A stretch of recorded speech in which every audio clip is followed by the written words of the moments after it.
Hello students, next topic is dipole in a uniform external field. Last lecture में हमने electric field due to an electric dipole at an axis का equation हमने देख लिया। अब question है कि dipole in a uniform external field या तो इलेक्ट्रिक फील्ड। ओके, तो क्या होगा जब हम किसी एक्सटर्नल इलेक्ट्रिक फील्ड के अंदर किसी डाइपोल को रखेंगे। समझ लो कि अपना एक्सटर्नल इलेक्ट्रिक फील्ड का जो डायरेक्शन है वो इस तरह से है। ओके, आप हॉरिजॉन्टल भी शो कर सकते हो, वर्टिकल भी शो कर सकते हो। So this is the direction of external electric field. Okay, आप सब लाइन ड्रॉ कर सकते हो या तो एक ही लाइन ड्रॉ करके एक्सप्लेन कर सकते हो। So here we are considering uniform external electric field like this.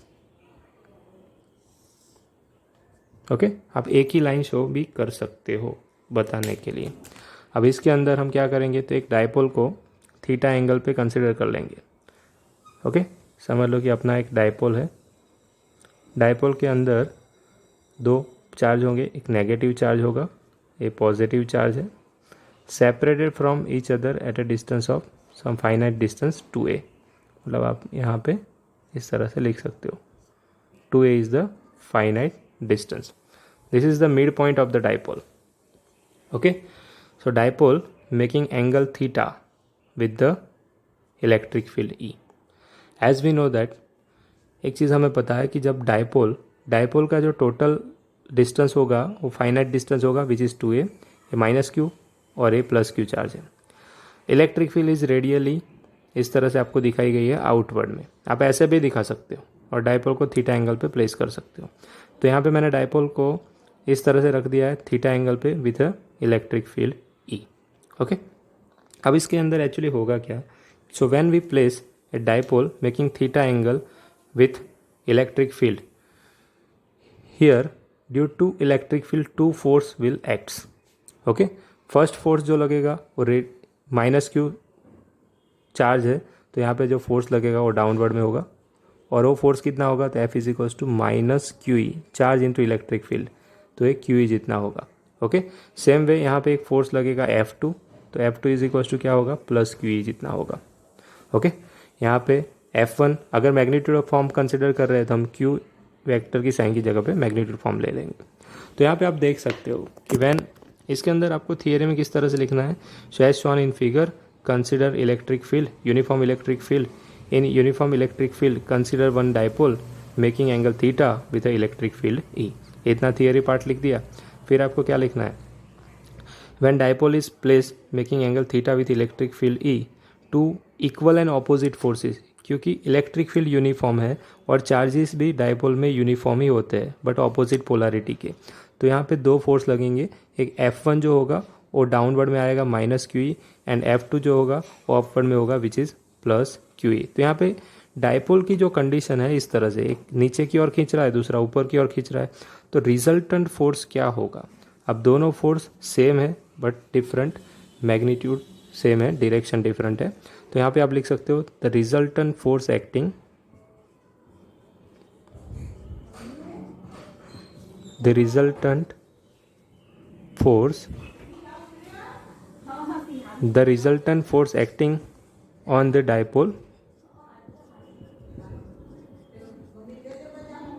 dipole is, हम ऐसे लिख सकते हैं रिजल्टेंट फोर्स मैग्नीट्यूड के फॉर्म में लिख रहे हैं।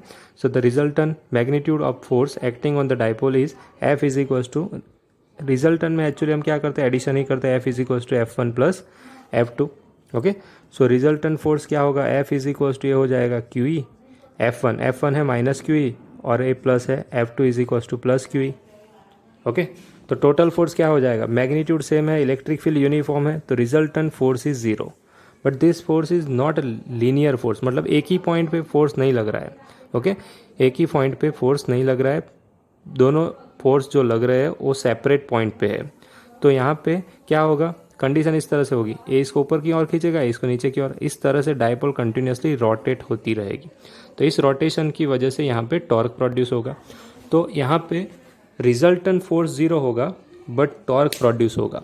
अब टॉर्क क्या है, तो ये भी हमें पता है कि टॉर्क क्या होगा। तो आप यहाँ पे लिख सकते हो कि due to due to uniform, या तो आप ऐसे भी लिख सकते हो due to equal and opposite forces, due to equal and opposite forces F1 and F2. Okay, due to equal and opposite forces F1 and F2, torque is generated. Yeah, the torque is produced in the dipole. Torque is produced on the dipole. Torque is produced on the dipole. तो यहाँ पे दो charge है, दो point है, तो दो point पे दो टॉर्क प्रोड्यूस होंगे, जिसको आप इसको यहाँ पे जो टॉर्क प्रोड्यूस होगा इसे टाउ 1 इंडिकेट कर सकते हो, यहाँ पे जो प्रोड्यूस होगा इसको टाउ 2 इंडिकेट कर सकते हो। अगर इसके दो मेथड है, एक आप पूरा डाइपोल के लिए फाइंड करना है तो पूरा डिस्टेंस लेके फाइंड कर सकते हो, परपेंडिकुलर फोर्स। ओके, हम क्या करेंगे, सेंटर ओ जो है वहाँ से ए परपेंडिकुलर डिस्टेंस होगा ए, और यहाँ से ए परपेंडिकुलर डिस्टेंस होगा ए, इस तरह से हम कंसिडर करेंगे। ओके, सो टॉर्क 1 क्या होगा एंड टॉर्क 2 क्या होगा, उसके बारे में थोड़ा डिस्कशन कर लेते हैं। Due to equal and opposite forces F1 and F2, torque is produce on the dipole. Okay, अगर आपको टोटल टॉर्क फाइंड करना है तो वो भी कर सकते हो। टोटल टॉर्क क्या होगा, एक्चुअली यहाँ पे एंगल बन रहा है थीटा विद डाइपोल, तो यहाँ पे आपको परपेंडिकुलर कंपोनेंट लेना है। ये 2a है, 2a का परपेंडिकुलर कंपोनेंट होगा, क्योंकि टॉर्क का मतलब क्या होता है, फोर्स इनटू परपेंडिकुलर डिस्टेंस। यहाँ पे आप फोर्स इन दोनों में से, दोनों का मैग्नीट्यूड, मतलब ए माइनस क्यू है तो प्लस क्यू ही हो जाएगा मैग्नीट्यूड में, ए भी प्लस क्यू हो जाएगा, तो आप डायरेक्ट भी फाइंड कर सकते हो।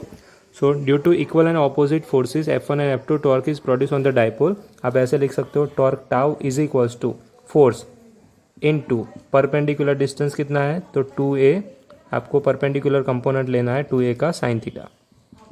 ओके, बिकॉज यहाँ पे डाइपोल ऐसे एंगल बना के, डाइपोल मोमेंट क्या होगी, नेगेटिव से पॉजिटिव, ये डाइपोल मोमेंट है, और डाइपोल मोमेंट इलेक्ट्रिक फील्ड के साथ एंगल बना रहा है, ये आपका 2a कंपोनेंट है।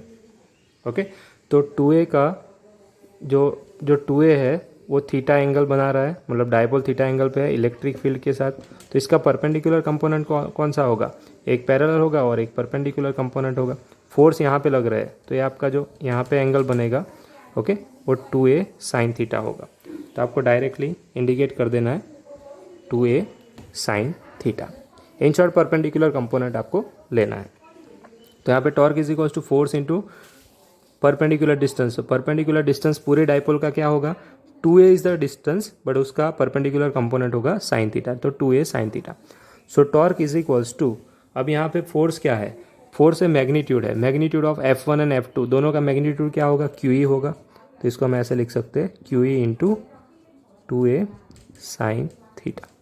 ओके, चलो अब इसको हम रीअरेंज करें तो क्या होगा, तो torque is equals to E। Okay, अब Q इंटू 2a को मैं साथ में ले लूँगा, Q इंटू 2a साथ में ले लेंगे, इंटू E कर देंगे और into sine theta. Actually multiplication है, तो आपको क्रॉस प्रोडक्ट समझने की ज़रूरत नहीं है, ये मल्टीप्लिकेशन है। QE, okay, F into 2a sine theta, यहाँ पे QE into 2a sine theta.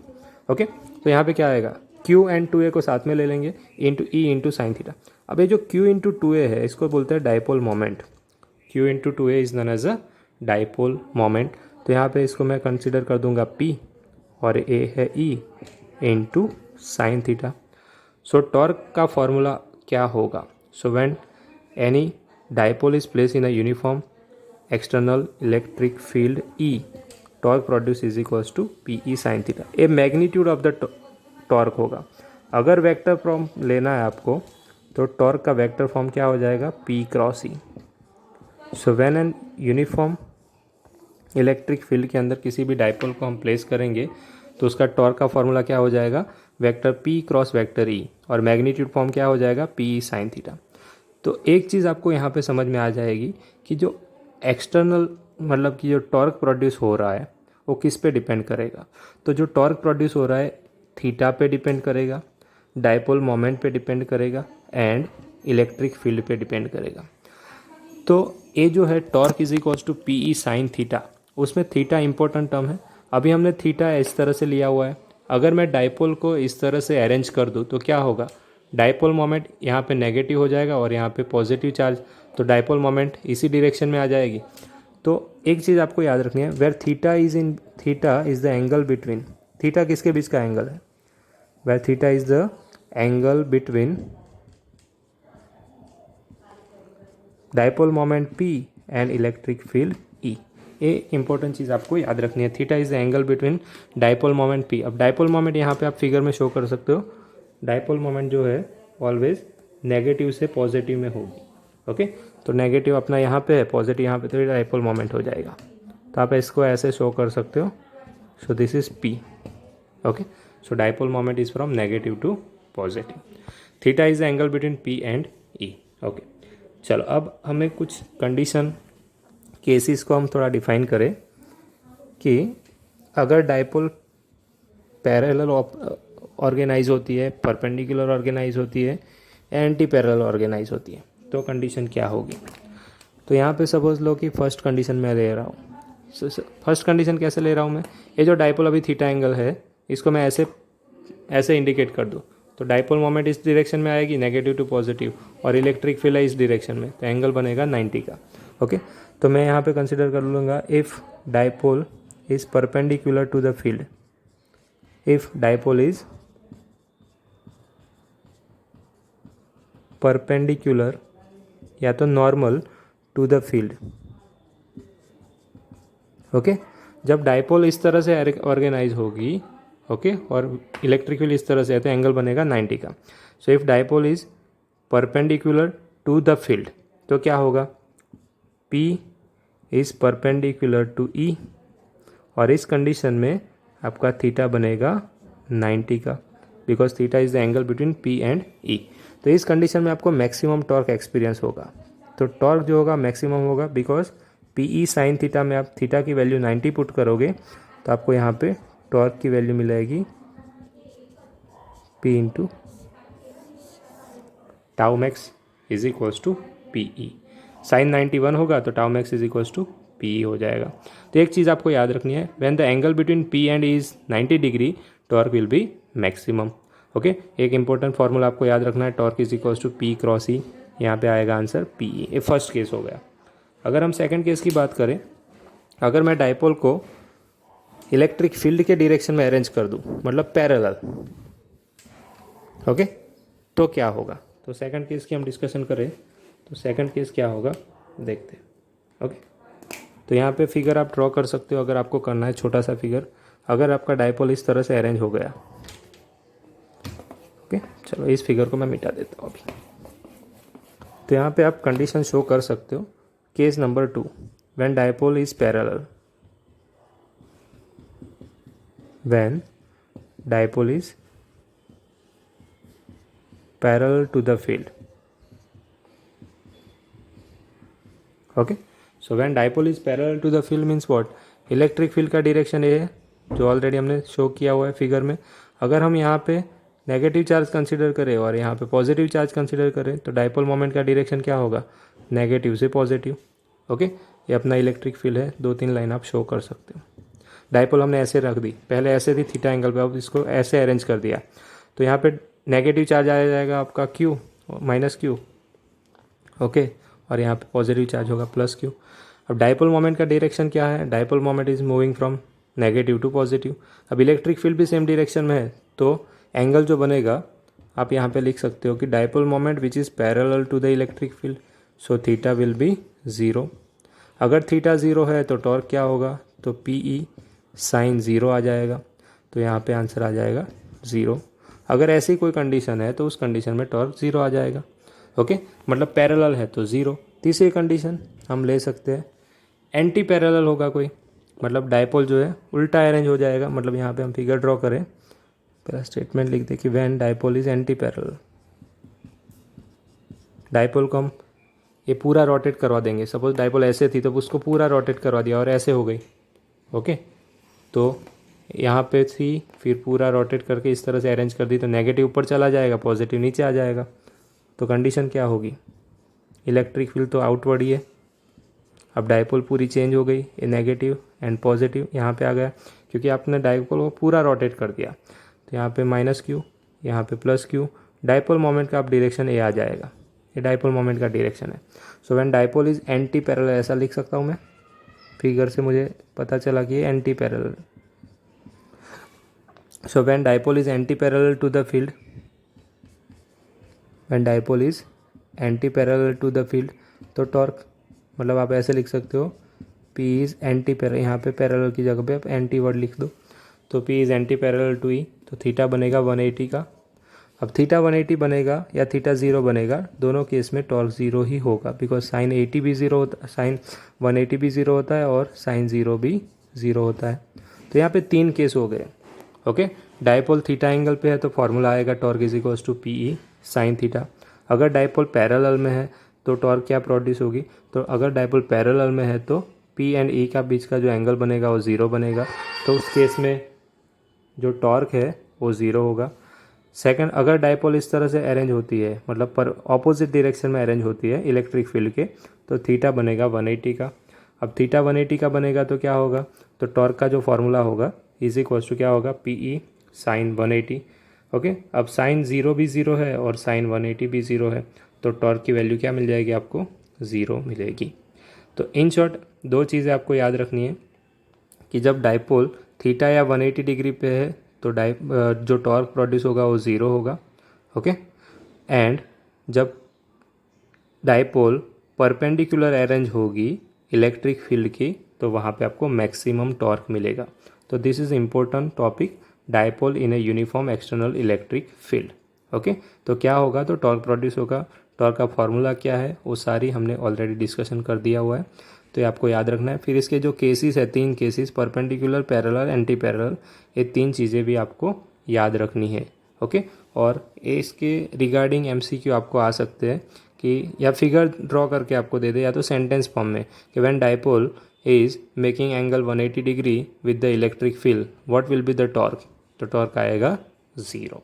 Okay, अगर 90 डिग्री दिया हुआ है तो मैक्सिमम टॉर्क आएगा। तो ये सारी चीज़ें आपको याद रखनी है MCQ point of view. Okay, next lecture में देखेंगे नया टॉपिक।